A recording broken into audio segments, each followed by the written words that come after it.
हाँ जी प्यारे विद्यार्थियों, ਆਪਾਂ ਤੁਹਾਨੂੰ ਪਤਾ ਜਨਰਲ ਫਾਊਂਡੇਸ਼ਨ ਕੋਰਸ ਸ਼ੁਰੂ ਕੀਤਾ ਹੋਇਆ 12ਵੀਂ ਕਲਾਸ ਦਾ, ਜਿਹਦੇ ਵਿੱਚ ਆਪਾਂ 3 ਵੀਡੀਓਜ਼ ਦੇ ਵਿੱਚ ਪਹਿਲਾ ਪਾਠ ਕੰਪਲੀਟ ਕਰ ਲਿਆ ਸੀ। 3 ਵੀਡੀਓਜ਼ ਦੇ ਵਿੱਚ ਪਹਿਲਾ ਪਾਠ ਕੰਪਲੀਟ। ਕਿਹੜੇ-ਕਿਹੜੇ ਟੌਪਿਕ ਸੀ? ਉਦਯੋਗ ਕੀ ਹੈ, ਉਦਯੋਗ ਦੀਆਂ ਕਿਸਮਾਂ, ਉਦਯੋਗਿਕ ਇਕਾਈ ਦੀ ਸਥਾਪਨਾ ਦੇ ਪੜਾਅ, ਉਦਯੋਗਿਕ ਇਕਾਈ ਦੀ ਸ਼ੁਰੂਆਤ ਲਈ ਕਾਨੂੰਨੀ ਸ਼ਰਤਾਂ। ਇਹੀ ਸੀ ਨਾ ਸਾਰੇ ਟੌਪਿਕ। ਤਾਂ ਇਹ ਟੌਪਿਕ ਆਪਣੇ ਵੱਲੋਂ ਕੰਪਲੀਟ ਨੇ। ਪਰ ਤੁਹਾਨੂੰ ਵੀ ਪਤਾ, ਦੇਖੋ ਟੌਪਿਕ ਕੰਪਲੀਟ ਕਰਨ ਦਾ ਫਾਇਦਾ ਤਾਂ ਗਾ ਨਾ ਜੇ ਤੁਹਾਨੂੰ ਸਮਝ ਆਵੇ। ਮੈਂ ਆਪਣੇ ਵੱਲੋਂ ਪੂਰੀ ਕੋਸ਼ਿਸ਼ ਕੀਤੀ, ਸਮਝ ਆ ਗਈ, ਪਰ ਜਿੰਨੀ ਦੇਰ ਤੁਸੀਂ ਉਸ ਟੌਪਿਕ ਦੀ ਦੁਹਰਾਈ ਨਹੀਂ ਕਰਦੇ ਉਨੀ ਦੇਰ ਕੋਈ ਫਾਇਦਾ ਨਹੀਂ। ਵਾਰ-ਵਾਰ ਦੁਹਰਾਈ ਕਰੋ, ਪ੍ਰਸ਼ਨਾਂ ਨੂੰ ਹੱਲ ਕਰੋ। ਇਹੀ ਆਪਣਾ ਟਾਰਗੇਟ ਆ, ਮਤਲਬ ਤੁਹਾਡਾ ਟਾਰਗੇਟ ਇਹੀ ਹੋਣਾ ਚਾਹੀਦਾ। ਤਾਂ ਮੇਰੇ ਵੱਲੋਂ ਇਹੀ ਕੋਸ਼ਿਸ਼ ਕੀਤੀ ਗਈ ਆ ਵੀ ਤੁਹਾਨੂੰ ਇੱਕ ਪਾਸੇ ਤਾਂ ਸਾਰੀ ਰਿਵੀਜ਼ਨ ਕਰਾ ਦਿੱਤੀ ਜਾਵੇ, ਸਾਰੀ ਦੁਹਰਾਈ ਪਾਠ ਦੀ, ਚਲੋ ਵਿੱਚ ਟੌਪਿਕਸ ਨੂੰ ਦੁਹਰਾਇਆ ਜਾਵੇ। ਦੂਜੀ ਗੱਲ, ਤੁਸੀਂ ਪ੍ਰਸ਼ਨ ਉੱਤਰਾਂ ਨੂੰ ਹੱਲ ਕਰਨ ਯੋਗ ਹੋਵੋ। ਮਤਲਬ ਜਿਹੜੇ ਪ੍ਰਸ਼ਨ ਆਪਾਂ ਕਰਾਂਗੇ ਅੱਜ, ਆਪਾਂ ਪ੍ਰਸ਼ਨ ਉੱਤਰ ਕਰਾਂਗੇ ਅੱਜ, ਮਤਲਬ ਉਹ ਤੁਹਾਡੀ ਦੁਹਰਾਈ ਵੀ ਕਰਾਉਣਗੇ ਤੇ ਨਾਲ ਨਾਲ ਤੁਹਾਨੂੰ ਪ੍ਰਸ਼ਨ ਯਾਦ ਵੀ ਕਰਵਾਉਣਗੇ। ਤਾਂ ਟੌਪਿਕ ਆਪਾਂ ਪੂਰਾ ਪੜ੍ਹ ਲਿਆ, ਤਾਂ ਮੇਰੇ ਵੱਲੋਂ ਤਾਂ ਉੱਥੇ ਕੋਸ਼ਿਸ਼ ਕੀਤੀ ਗਈ ਸੀ, ਪਰ ਫਿਰ ਵੀ ਮੈਨੂੰ ਵਿਦਿਆਰਥੀਆਂ ਦੀ ਮੰਗ ਤੇ ਹੀ ਪ੍ਰਸ਼ਨ ਉੱਤਰਾਂ ਵਾਲੀ ਵੀਡੀਓ ਤਿਆਰ ਕਰਨ ਦੀ ਲੋੜ ਹੋਈ। ਕਿਉਂ? ਕਿਉਂਕਿ ਵਿਦਿਆਰਥੀ ਰਿਵੀਜ਼ਨ ਮਹਿਸੂਸ ਕਰ ਰਹੇ ਸੀ, ਇਸ ਲਈ ਇਹ ਕਦਮ ਚੁੱਕਿਆ ਗਿਆ। ਤਾਂ ਅੱਜ ਆਪਾਂ ਦੇਖੋ ਕਰਾਂਗੇ ਪ੍ਰਸ਼ਨ ਉੱਤਰ। ਕਿਹੜੇ ਪਾਠ ਦੇ? ਪਹਿਲੇ ਪਾਠ ਦੇ, ਜਿਹਦੀਆਂ 3 ਵੀਡੀਓਜ਼ ਆਪਾਂ ਪਿੱਛੇ ਸੁਣ ਚੁੱਕੇ ਹਾਂ। ਦੇਖੋ ਪਹਿਲੇ ਪਾਠ ਦੇ ਪ੍ਰਸ਼ਨ ਉੱਤਰ ਕਿਉਂ ਕਰਾਂਗੇ? ਇੱਕ ਤਾਂ ਟਾਰਗੇਟ ਆਪਣਾ ਦੁਹਰਾਈ, ਪਹਿਲਾ ਟਾਰਗੇਟ ਦੁਹਰਾਈ, ਦੂਜਾ ਟਾਰਗੇਟ ਤੁਹਾਨੂੰ ਪ੍ਰਸ਼ਨ ਯਾਦ ਵੀ ਕਰਵਾਉਣੇ ਨੇ। ਯਾਦ ਮਤਲਬ ਸਮਝ ਕੇ ਯਾਦ ਕਰਵਾਉਣੇ ਨੇ, ਰੱਟੇ ਨਹੀਂ ਲਾਉਣੇ। ਕੋਈ ਪ੍ਰਸ਼ਨ ਨਹੀਂ ਸਮਝ ਲੱਗਦਾ ਤਾਂ ਪਿੱਛੇ ਵੀਡੀਓ 'ਚ ਜਾਓ ਤੇ ਵੀਡੀਓ ਨੂੰ ਚੰਗੀ ਤਰ੍ਹਾਂ ਦੇਖੋ ਤੇ ਤੁਹਾਨੂੰ ਟੌਪਿਕ ਸਮਝ ਲੱਗੂ। ਚਲੋ ਆਪਾਂ ਸਮਾਂ ਨਾ ਖਰਾਬ ਕਰੀਏ, ਚੱਲਦੇ ਆਪਾਂ ਪ੍ਰਸ਼ਨ ਉੱਤਰਾਂ ਤੇ। ਪਹਿਲੇ ਪਾਠ ਦੇ ਪ੍ਰਸ਼ਨ ਉੱਤਰ ਦੇਖੋ। ਪਹਿਲਾ ਪ੍ਰਸ਼ਨ, ਉਦਯੋਗ ਕੀ ਹੁੰਦਾ? ਉਦਯੋਗ ਕੀ ਹੁੰਦਾ? ਤਾਂ ਕੀ ਕਵਾਂਗੇ? ਆਪਾਂ ਪਿੱਛੇ ਪੜ੍ਹ ਕੇ ਆਏ ਹਾਂ, ਕੋਈ ਵੀ ਅਜਿਹਾ ਸਥਾਨ ਜਿੱਥੇ ਕਿਸੇ ਨਾ ਕਿਸੇ ਪ੍ਰੋਡਕਟ ਦੀ ਪੈਦਾਵਾਰ ਕੀਤੀ ਜਾਵੇ। ਮੈਂ ਤੁਹਾਨੂੰ ਦੱਸਿਆ ਸੀ ਨਾ, ਪ੍ਰੋਡਕਟ ਦੀ ਪੈਦਾਵਾਰ ਕੀਤੀ ਜਾਵੇ, ਮਤਲਬ ਉੱਥੇ ਕੋਈ ਨਾ ਕੋਈ ਪ੍ਰੋਡਕਟ ਬਣਾਇਆ ਜਾਂਦਾ। ਜਿਵੇਂ ਆਪਾਂ ਉਦਾਹਰਨ ਲੈਤੀ ਸੀ ਵੀ ਮੰਨ ਲਓ ਕੱਪੜਾ ਆਪਾਂ ਬਣਾਉਂਦੇ ਆ ਤਾਂ ਉਹ ਵੀ ਇੱਕ ਉਦਯੋਗ ਆ। ਜੇ ਕਿਤੇ ਪੈਨ ਬਣਦੇ ਨੇ ਤਾਂ ਉਹ ਵੀ ਇੱਕ ਉਦਯੋਗ ਆ। ਜੇ ਕਿਤੇ ਧਾਗਾ ਬਣਦਾ ਤਾਂ ਉਹ ਵੀ ਇੱਕ ਉਦਯੋਗ ਆ। ਜੇ ਕਿਤੇ ਮੋਬਾਈਲ ਬਣਦੇ ਨੇ ਤਾਂ ਉਹ ਵੀ ਇੱਕ ਉਦਯੋਗ ਆ। ਜੇਕਰ ਕਿਤੇ ਸੇਵਾ ਪ੍ਰਦਾਨ ਕੀਤੀ ਜਾਵੇ ਤਾਂ ਉਹ ਵੀ ਉਦਯੋਗ ਨੇ। ਕੋਈ ਵੀ ਅਜਿਹਾ ਸਥਾਨ ਜਿੱਥੇ ਪ੍ਰੋਡਕਟ ਦੀ ਪੈਦਾਵਾਰ ਹੋਵੇ ਜਾਂ ਸੇਵਾ ਪ੍ਰਦਾਨ ਕੀਤੀ ਜਾਂਦੀ ਹੋਵੇ, ਉਹਨੂੰ ਆਪਾਂ ਉਦਯੋਗ ਕਹਿੰਦੇ ਆ। ਪਹਿਲਾ ਪ੍ਰਸ਼ਨ ਕਲੀਅਰ। ਦੂਜਾ ਪ੍ਰਸ਼ਨ, ਉਦਯੋਗ ਦੀਆਂ ਕਿਸਮਾਂ ਕਿਹੜੀਆਂ ਹੁੰਦੀਆਂ? ਲਓ ਜੀ, ਆਹ ਵਾਲਾ ਦੂਜਾ ਪ੍ਰਸ਼ਨ ਆ, ਉਦਯੋਗ ਦੀਆਂ ਕਿਸਮਾਂ। ਉਦਯੋਗ ਦੀਆਂ ਕਿਸਮਾਂ ਹੁੰਦੀਆਂ, ਇੱਕ ਤਾਂ ਨਿਰਮਾਣ ਉਦਯੋਗ, ਇੱਕ ਸੇਵਾ ਉਦਯੋਗ। ਮੈਂ ਤੁਹਾਨੂੰ ਦੱਸਿਆ ਸੀ ਨਿਰਮਾਣ ਉਦਯੋਗ ਜਿਹਦੇ 'ਚ ਕਿਸੇ ਨਾ ਕਿਸੇ ਚੀਜ਼ ਦੀ ਪੈਦਾਵਾਰ ਕੀਤੀ ਜਾਂਦੀ ਆ। ਸੇਵਾ ਉਦਯੋਗ ਜਿੱਥੇ ਸੇਵਾਵਾਂ ਪ੍ਰਦਾਨ ਕੀਤੀਆਂ ਜਾਂਦੀਆਂ, ਜਿਵੇਂ ਇੰਟਰਨੈਟ ਕੈਫੇ, ਉੱਥੇ ਆਪਾਂ ਉਹ ਚੀਜ਼ ਦੀ ਪੈਦਾਵਾਰ ਨਹੀਂ ਕੀਤੀ ਜਾਂਦੀ ਪਰ ਸੇਵਾ ਪ੍ਰਦਾਨ ਕੀਤੀ ਜਾਂਦੀ ਆ। ਅੱਛਾ, ਪ੍ਰਸ਼ਨ ਨੰਬਰ 3, ਕਿਹੜੇ ਉਦਯੋਗਾਂ ਵਿੱਚ ਕਿਸੇ ਪ੍ਰੋਡਕਟ ਦੀ ਪੈਦਾਵਾਰ ਕੀਤੀ ਜਾਂਦੀ ਹੈ? ਤੁਸੀਂ ਦੱਸੋ ਕਿਹੜੇ ਉਦਯੋਗਾਂ ਵਿੱਚ ਪ੍ਰੋਡਕਟ ਦੀ ਪੈਦਾਵਾਰ ਕੀਤੀ ਜਾਂਦੀ ਹੈ? ਦੱਸ ਚੁੱਕੇ ਹਾਂ, ਨਿਰਮਾਣ ਉਦਯੋਗਾਂ ਦੇ ਵਿੱਚ, ਮੈਨੂਫੈਕਚਰਿੰਗ ਉਦਯੋਗਾਂ ਦੇ ਵਿੱਚ। ਪ੍ਰਸ਼ਨ ਚੌਥਾ, ਕਿਹੜੇ ਉਦਯੋਗਾਂ ਵਿੱਚ ਸੇਵਾ ਪ੍ਰਦਾਨ ਕੀਤੀ ਜਾਂਦੀ ਹੈ? ਸੇਵਾ ਉਦਯੋਗਾਂ ਦੇ ਵਿੱਚ, ਜਿੱਥੇ ਜਿਵੇਂ ਇੰਟਰਨੈਟ ਕੈਫੇ ਜਾਂ ਵੈਬਸਾਈਟ ਡਿਵੈਲਪਮੈਂਟ, ਵੈਬਸਾਈਟਾਂ ਬਣਾਉਂਦੇ ਨੇ, ਉਹ ਵੀ ਇੱਕ ਉਦਯੋਗ ਹੁੰਦਾ, ਉਹ ਵੀ ਇੱਕ ਕੰਪਨੀ ਹੁੰਦੀ ਆ। ਤੇ ਉੱਥੇ ਕੋਈ ਚੀਜ਼ ਦੀ ਪੈਦਾਵਾਰ ਨਹੀਂ ਕੀਤੀ ਜਾਂਦੀ ਪਰ ਪ੍ਰੋਡਕਟ ਨਹੀਂ ਦਿੱਤਾ ਜਾਂਦਾ, ਪਰ ਸੇਵਾ ਦਿੱਤੀ ਜਾਂਦੀ ਆ। ਠੀਕ ਹੈ, ਵੈਬਸਾਈਟ ਬਣਾ ਕੇ ਇੱਕ ਤਰ੍ਹਾਂ ਦੀ ਸਰਵਿਸ ਹੋ ਗਈ। ਪ੍ਰਸ਼ਨ ਨੰਬਰ 5ਵਾਂ, ਕਿ ਕੋਈ ਵੀ ਪ੍ਰੋਡਕਟ ਕਿਹੜੇ ਪਦਾਰਥ ਤੋਂ ਤਿਆਰ ਕੀਤਾ ਜਾਂਦਾ? ਤੁਹਾਨੂੰ ਨਹੀਂ ਪਤਾ ਕਿਹੜੇ ਪ੍ਰੋਡਕਟ ਤੋਂ ਤਿਆਰ ਕਰਦੇ ਪਦਾਰਥ? ਕੋਈ ਵੀ ਕਿਹੜੇ ਪਦਾਰਥ ਤੋਂ ਤਿਆਰ ਕਰਦੇ ਆ ਪ੍ਰੋਡਕਟ? ਕੋਈ ਵੀ ਕੱਚਾ ਮਾਲ। ਜਿਵੇਂ ਮੈਂ ਤੁਹਾਨੂੰ ਦੱਸਿਆ ਸੀ, ਜੇਕਰ ਕੱਪੜਾ ਤਿਆਰ ਕਰਨਾ, ਕੱਪੜਾ ਕੀ ਹੋ ਗਿਆ? ਪ੍ਰੋਡਕਟ। ਕਾਦੇ ਤੋਂ ਤਿਆਰ ਹੁੰਦਾ? ਧਾਗੇ ਤੋਂ। ਧਾਗਾ ਕੀ ਹੋ ਗਿਆ? ਕੱਚਾ ਮਾਲ। ਤਾਂ ਕੋਈ ਵੀ ਪ੍ਰੋਡਕਟ ਕਿਸੇ ਨਾ ਕਿਸੇ ਕੱਚੇ ਮਾਲ ਤੋਂ ਹੀ ਤਿਆਰ ਕਰਦੇ ਆ। ਪ੍ਰਸ਼ਨ ਨੰਬਰ ਅਗਲਾ, ਨਿਰਮਾਣ ਉਦਯੋਗ ਦੀਆਂ 2 ਉਦਾਹਰਨਾਂ ਦਿਓ। ਨਿਰਮਾਣ ਉਦਯੋਗ ਕਿਹੜੇ ਕਿਹੜੇ ਹੁੰਦੇ ਨੇ? ਕੋਈ 2 ਉਦਾਹਰਨਾਂ ਦਿਓ। ਟੈਕਸਟਾਈਲ, ਜਿੱਥੇ ਕੱਪੜਾ ਬਣਦਾ, ਕਾਗਜ਼, ਜਿੱਥੇ ਕਾਗਜ਼ ਬਣਦਾ। ਠੀਕ ਹੈ, ਤਾਂ ਇਹ ਦੋਨੇ ਨਿਰਮਾਣ ਉਦਯੋਗ ਦੀਆਂ ਉਦਾਹਰਨਾਂ ਨੇ। ਕਿਉਂ? ਕਿਉਂਕਿ ਇੱਥੇ ਕਿਸੇ ਨਾ ਕਿਸੇ ਚੀਜ਼ ਦੀ ਪੈਦਾਵਾਰ ਕੀਤੀ ਜਾਂਦੀ ਆ। ਅਗਲਾ ਪ੍ਰਸ਼ਨ ਹੈ, ਨਿਰਮਾਣ ਉਦਯੋਗ ਦੀਆਂ ਕਿਸਮਾਂ ਦੇ ਨਾਮ ਲਿਖੋ। ਹਾਂਜੀ, ਨਿਰਮਾਣ ਉਦਯੋਗ ਤੇ ਸੇਵਾ ਉਦਯੋਗ ਦੋਨੇ ਅੱਗੋਂ 3 ਕਿਸਮਾਂ ਨੇ। ਆਪਾਂ ਨਿਰਮਾਣ ਉਦਯੋਗ ਦੀ ਗੱਲ ਕਰਦੇ ਹਾਂ, ਪਿੱਛੇ ਵੀ ਪੜਿਆ ਗਾ ਵੀ ਇਹਨਾਂ ਦੇ ਵਿੱਚ ਪੈਸਾ ਕਿੰਨਾ ਕੁ ਲੱਗਣਾ ਗਾ, ਕਰਮਚਾਰੀ ਕਿੰਨੇ ਕੁ ਰੱਖਣੇ ਨੇ, ਮਸ਼ੀਨਰੀ ਕਿੰਨੀ ਕੁ ਲਿਆਉਣੀ ਆ। ਇਹਦੇ ਆਧਾਰ ਤੇ ਇਹਨਾਂ ਨੂੰ ਤਿੰਨ ਹਿੱਸਿਆਂ ਦੇ ਵਿੱਚ ਵੰਡਿਆ ਜਾਂਦਾ ਨਿਰਮਾਣ ਉਦਯੋਗਾਂ ਨੂੰ। ਕਿਹੜੇ ਕਿਹੜੇ? ਅਤੀ ਲਘੂ ਮਤਲਬ ਬਹੁਤ ਛੋਟੇ ਨਿਰਮਾਣ ਉਦਯੋਗ, ਦੂਜਾ ਲਘੂ ਨਿਰਮਾਣ ਉਦਯੋਗ ਜਿਹੜੇ ਠੀਕ ਠਾਕ ਜੇ, ਮੱਧ ਦਰਜੇ ਦੇ ਨਿਰਮਾਣ ਉਦਯੋਗ ਜਿਹੜੇ ਉਦੋਂ ਵੀ ਉੱਪਰ, ਹਾਈ ਲੈਵਲ ਦੇ ਤਾਂ ਹੈ ਹੀ ਨਹੀਂ। ਠੀਕ ਹੈ, ਤਾਂ ਤਿੰਨ ਕਿਸਮ ਦੇ ਨਿਰਮਾਣ ਉਦਯੋਗ ਹੁੰਦੇ ਨੇ, ਅਤੀ ਲਘੂ, ਲਘੂ ਤੇ ਮੱਧ ਦਰਜੇ ਦੇ ਨਿਰਮਾਣ ਉਦਯੋਗ। ਅਗਲਾ ਪ੍ਰਸ਼ਨ, ਲਘੂ ਨਿਰਮਾਣ ਉਦਯੋਗਾਂ ਉੱਪਰ ਪਲਾਂਟ ਅਤੇ ਮਸ਼ੀਨਰੀ ਉੱਪਰ ਲਾਗਤ ਕਿੰਨੀ ਹੁੰਦੀ ਹੈ? ਲਘੂ ਮਤਲਬ ਬਿਲਕੁਲ ਛੋਟੇ ਵੀ ਨਹੀਂ, ਬਿਲਕੁਲ ਛੋਟੇ ਦੇ ਉੱਪਰ ਤਾਂ 25 ਲੱਖ ਤੋਂ ਘੱਟ ਹੁੰਦੀ ਆ, ਇਹਦੇ ਉੱਪਰ 25 ਲੱਖ ਰੁਪਏ ਤੋਂ ਲੈ ਕੇ 5 ਕਰੋੜ ਰੁਪਏ ਦੇ ਵਿਚਕਾਰ ਹੁੰਦੀ ਹੈ। ਜੇ 5 ਕਰੋੜ ਤੋਂ ਵੀ ਟੱਪ ਗਿਆ ਤਾਂ ਮੱਧ ਦਰਜੇ ਦਾ ਨਿਰਮਾਣ ਉਦਯੋਗ ਕਹਾਊਗਾ। ਅਗਲਾ ਪ੍ਰਸ਼ਨ, ਕਿਹੜੇ ਉਦਯੋਗਾਂ ਵਿੱਚ ਕਰਮਚਾਰੀਆਂ ਦੀ ਗਿਣਤੀ 250 ਦੇ ਕਰੀਬ ਹੁੰਦੀ ਆ? ਮੱਧ ਦਰਜੇ ਦੇ ਨਿਰਮਾਣ ਉਦਯੋਗ। ਇਹ ਬੇਟਾ ਮੈਂ ਤੁਹਾਨੂੰ ਪਿੱਛੇ ਸਾਰਾ ਕਲੀਅਰ ਕਰਾ ਕੇ ਆਇਆਗਾ ਇੱਥੇ ਤੱਕ, ਠੀਕ ਹੈ, ਪਿੱਛੋਂ ਰਿਵਾਈਜ਼ ਕਰੋ ਜੇ ਨਹੀਂ ਪਤਾ ਲੱਗ ਰਿਹਾ। ਸੇਵਾ ਉਦਯੋਗ ਦੀਆਂ ਕੋਈ ਉਦਾਹਰਨਾਂ, ਡੈਂਟਿੰਗ ਪੇਂਟਿੰਗ ਦਾ ਉਦਯੋਗ ਤੇ ਵੈਬਸਾਈਟ ਡਿਵੈਲਪਮੈਂਟ। ਇਹ ਅਗਲਾ ਪ੍ਰਸ਼ਨ। ਉਦੋਂ ਅਗਲਾ ਪ੍ਰਸ਼ਨ ਕੀ ਹੈ? ਸੇਵਾ ਉਦਯੋਗਾਂ ਦੀਆਂ ਕੋਈ ਦੋ ਕਿਸਮਾਂ ਦੇ ਨਾਮ ਲਿਖੋ। ਮੈਂ ਤਿੰਨ ਦੱਸਤੀਆਂ ਕਿਉਂਕਿ ਮੇਰੇ ਲਈ ਤਿੰਨ ਹੀ ਹੁੰਦੀਆਂ ਨੇ। ਅਤੀ ਲਘੂ ਸੇਵਾ ਉਦਯੋਗ ਉੱਪਰ ਵਾਂਗੂ ਹੀ ਆ, ਨਿਰਮਾਣ ਵਾਂਗੂ ਹੀ, ਜਿਵੇਂ ਆਪਾਂ ਉੱਪਰਲਾ ਪ੍ਰਸ਼ਨ ਪੜਿਆ ਨਿਰਮਾਣ ਉਦਯੋਗ 7ਵਾਂ ਪ੍ਰਸ਼ਨ, ਤਾਂ ਉਵੇਂ ਇਹ ਆ ਅਤੀ ਲਘੂ ਨਿਰਮਾਣ ਉਦਯੋਗ, ਅਤੀ ਲਘੂ ਸੇਵਾ ਉਦਯੋਗ। ਤਾਂ ਹੁਣ ਆਪਾਂ ਇਹਦੇ ਚ ਗੱਲ ਕਰੀ ਕਿਹੜੇ ਕਿਹੜੇ ਤਿੰਨ ਕਿਸਮਾਂ ਨੇ? ਅਤੀ ਲਘੂ ਸੇਵਾ ਉਦਯੋਗ, ਲਘੂ ਸੇਵਾ ਉਦਯੋਗ ਤੇ ਮੱਧ ਦਰਜੇ ਦੇ ਸੇਵਾ ਉਦਯੋਗ। ਅਗਲਾ ਪ੍ਰਸ਼ਨ, ਮੱਧ ਦਰਜੇ ਦੇ ਸੇਵਾ ਉਦਯੋਗਾਂ ਉੱਪਰ ਲਾਗਤ ਕਿੰਨੀ ਹੁੰਦੀ ਹੈ? 2 ਤੋਂ 5 ਕਰੋੜ ਰੁਪਏ। ਇਹਦੀ ਇਨਵੈਸਟਮੈਂਟ ਨਿਰਮਾਣ ਉਦਯੋਗ ਦੇ ਮੁਕਾਬਲੇ ਘੱਟ ਕਿਉਂ ਆ? ਕਿਉਂਕਿ ਇਹਦੇ ਚ ਸੇਵਾ ਹੀ ਪ੍ਰਦਾਨ ਕੀਤੀ ਜਾਂਦੀ ਹੈ, ਇਹਦੇ ਚ ਉਪਕਰਨ ਘੱਟ ਚਾਹੀਦੇ ਨੇ, ਮਸ਼ੀਨਰੀ ਘੱਟ ਚਾਹੀਦੀ ਆ, ਇਸ ਲਈ। ਚਲੋ ਆਪਾਂ ਚੱਲਦੇ ਅਗਲੇ ਪ੍ਰਸ਼ਨ ਤੇ। ਕਿਹੜੇ ਉਦਯੋਗਾਂ ਵਿੱਚ ਮਨੁੱਖ ਦੀ ਹੱਥੀ ਕਲਾ ਦਾ ਮੁੱਲ ਜ਼ਿਆਦਾ ਹੁੰਦਾ? ਦੇਖੋ ਆਪਾਂ ਕਹਿੰਦੇ ਨੇ ਵੀ ਜੇ ਇੱਕ ਤਾਂ ਉਹ ਉਦਯੋਗ ਹੁੰਦੇ ਨੇ ਜਿੱਥੇ ਚੀਜ਼ ਦਾ ਨਿਰਮਾਣ ਹੁੰਦਾ, ਮੰਨੇ ਹੱਥੀ ਕਲਾ ਤਾਂ ਉੱਥੇ ਵੀ ਲੋੜ ਆ, ਪਰ ਉਹ ਤਾਂ ਉਦਮੀ ਦੇ ਹੱਥੀ ਕਲਾ ਬਿਨਾਂ ਸਰ ਜਾਂਦਾ। ਜੇ ਪੈਸਾ ਲਗਾਤਾ ਕਿਸੇ ਨੇ ਤਾਂ ਵਰਕਰ ਰੱਖ ਕੇ ਕੰਮ ਚੱਲ ਪਿਆ, ਪਰ ਜਿਹੜਾ ਸੇਵਾ ਉਦਯੋਗ ਆ ਉਹਦੇ ਵਿੱਚ ਪਿਓਰਲੀ ਤੁਹਾਡੀ ਹੱਥੀ ਕਲਾ ਹੀ ਕੰਮ ਆਉਂਦੀ ਆ। ਮੰਨ ਲਓ ਵੈਬਸਾਈਟ ਬਣਾਉਂਦੇ ਆ, ਮੰਨ ਲਓ ਡੈਂਟਿੰਗ ਪੈਂਟਿੰਗ ਦਾ ਕੰਮ ਆਪਾਂ ਦੇਖਦੇ ਆ, ਉਹ ਆਪਦੇ ਹੱਥੀ ਕਰਦੇ ਨੇ, ਉਹ ਸੇਵਾ ਪ੍ਰਦਾਨ ਕਿਵੇਂ ਕਰਦੇ ਨੇ? ਆਪਦੇ ਹੱਥੀ ਕਰਦੇ ਨੇ। ਠੀਕ ਹੈ, ਤਾਂ ਸੇਵਾ ਉਦਯੋਗ ਦੇ ਵਿੱਚ ਹੱਥੀ ਕਲਾ ਦਾ ਮੁੱਲ ਜ਼ਿਆਦਾ ਹੁੰਦਾ। ਆਪਣੇ ਬਾਰੇ ਜਾਣੂ ਹੋਣ ਤੋਂ ਕੀ ਭਾਵ ਹੈ? ਮਤਲਬ ਆਪਣੇ ਬਾਰੇ ਜਾਣਨਾ। ਆਪਾਂ ਪਿੱਛੇ ਜੋ ਉਦਮੀ ਬਾਰੇ ਪੜਿਆ ਸੀ, ਆਪਣੇ ਬਾਰੇ ਜਾਣਦਾ ਮਤਲਬ ਉਹ ਆਪਦੀਆਂ ਆਦਤਾਂ, ਕਮੀਆਂ, ਸ਼ੌਂਕ, ਸਮਰੱਥਾਵਾਂ, ਅਸਮਰੱਥਾਵਾਂ ਇਹਨਾਂ ਬਾਰੇ ਜਾਣਕਾਰੀ ਪ੍ਰਾਪਤ ਕਰਦਾ। ਕਿਉਂ ਕਰਦਾ? ਕਿਉਂਕਿ ਇਸੇ ਆਧਾਰ ਤੇ ਉਹਨੇ ਫੈਸਲਾ ਲੈਣਾ ਵੀ ਉਹ ਕੰਮ ਕਰਨ ਜੋਗਾ ਹੈਗਾ ਵੀ ਆ ਕਿ ਨਹੀਂ। ਅਗਲਾ ਪ੍ਰਸ਼ਨ, ਉਦਯੋਗ ਨੂੰ ਵਧਾਉਣ ਲਈ ਉਦਮੀ ਕਿਹੋ ਜਿਹਾ ਹੋਣਾ ਚਾਹੀਦਾ ਹੈ? ਕਿਹੋ ਜਿਹਾ ਹੋਣਾ ਚਾਹੀਦਾ? ਰੁਚੀ ਰੱਖਦਾ ਹੋਵੇ। ਵੈਸੇ ਦੇਖੋ ਬਹੁਤ ਇਹਦੇ ਆਨਸਰ ਆ ਸਕਦੇ ਨੇ ਵੀ ਉਹ ਮਿਹਨਤੀ ਵੀ ਹੋਵੇ ਜੀ, ਉਹ ਟਾਰਗੇਟ ਵੀ ਮਿੱਥੇ ਜੀ, ਉਹ ਇਨੀਸ਼ੀਏਟਰ ਵੀ ਹੋਵੇ, ਸਾਰੇ ਗੁਣ ਹੀ ਹੋਣੇ ਚਾਹੀਦੇ ਨੇ, ਪਰ ਮੇਨਲੀ ਉਹ ਰੁਚੀ ਰੱਖਦਾ ਹੋਵੇ। ਜਦੋਂ ਰੁਚੀ ਨਹੀਂ ਹੈਗੀ ਕੰਮ ਦੇ ਵਿੱਚ, ਇੰਟਰਸਟ ਹੀ ਨਹੀਂ ਹੈਗਾ, ਫਿਰ ਕੰਮ ਨਹੀਂ ਕਾਮਯਾਬ ਹੁੰਦਾ। ਪਰ ਅਗਲਾ ਪ੍ਰਸ਼ਨ, ਵੇਤਨ ਰੁਜ਼ਗਾਰ ਦਾ ਇੱਕ ਲਾਭ ਲਿਖੋ। ਵੇਤਨ ਰੁਜ਼ਗਾਰ ਮੈਂ ਤੁਹਾਨੂੰ ਦੱਸਿਆ ਸੀ ਜਿਹਦੇ ਚ ਸੈਲਰੀ ਮਿਲਦੀ ਆ। ਕੋਈ ਆਪਾਂ ਕਿਸੇ ਕੰਪਨੀ ਦੇ ਵਿੱਚ ਜੌਬ ਕਰਦੇ ਆ, ਕੰਪਨੀ ਆਪਾਂ ਨੂੰ ਸੈਲਰੀ ਦਿੰਦੀ ਆ, ਬਸ ਇੰਨਾ ਕੰਪਨੀ ਨਾਲ ਸੰਬੰਧ ਆ।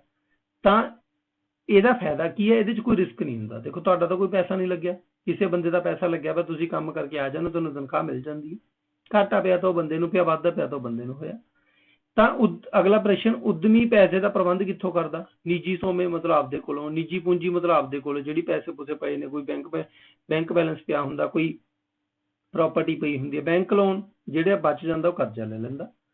ਪ੍ਰਸ਼ਨ, ਕਿਸੇ ਵਪਾਰ ਨੂੰ ਸ਼ੁਰੂ ਕਰਨ ਦੀ ਮੁੱਖ ਲੋੜ ਕੀ ਹੈ? ਪੈਸਾ। ਪੈਸੇ ਤੋਂ ਬਿਨਾਂ ਤਾਂ ਕੋਈ ਵਪਾਰ ਸ਼ੁਰੂ ਹੀ ਨਹੀਂ ਹੋ ਸਕਦਾ।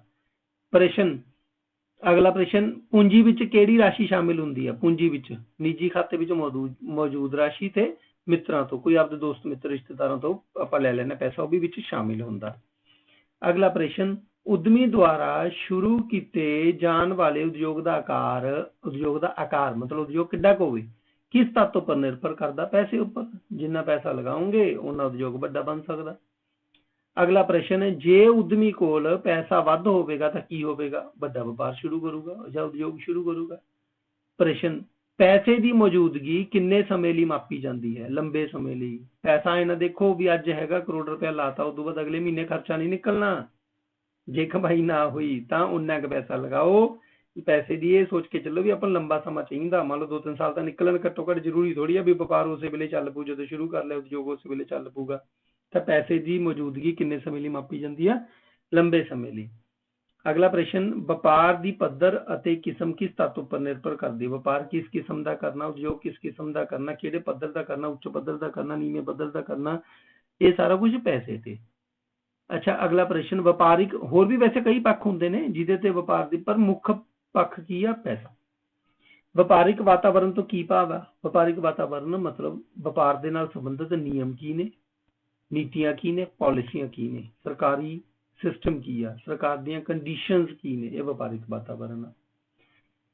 ਪ੍ਰਸ਼ਨ ਨੰਬਰ ਅਗਲਾ, ਉਦਯੋਗ ਸਥਾਪਿਤ ਕਰਨ ਤੋਂ ਪਹਿਲਾਂ ਕੀ ਜਾਂਚ ਕਰ ਲੈਣਾ ਚਾਹੀਦਾ? ਭਾਈ ਉਦਯੋਗ ਸ਼ੁਰੂ ਕਰਨ ਤੋਂ ਪਹਿਲਾਂ ਜਿੱਥੇ ਵੀ ਸ਼ੁਰੂ ਕਰਨਾ ਉੱਥੇ ਸਰਕਾਰ ਦੇ ਨਿਯਮ ਕੀ ਨੇ ਦੇਖ ਲਓ, ਪੰਗਾ ਨਾ ਖੜਾ ਹੋ ਜੇ।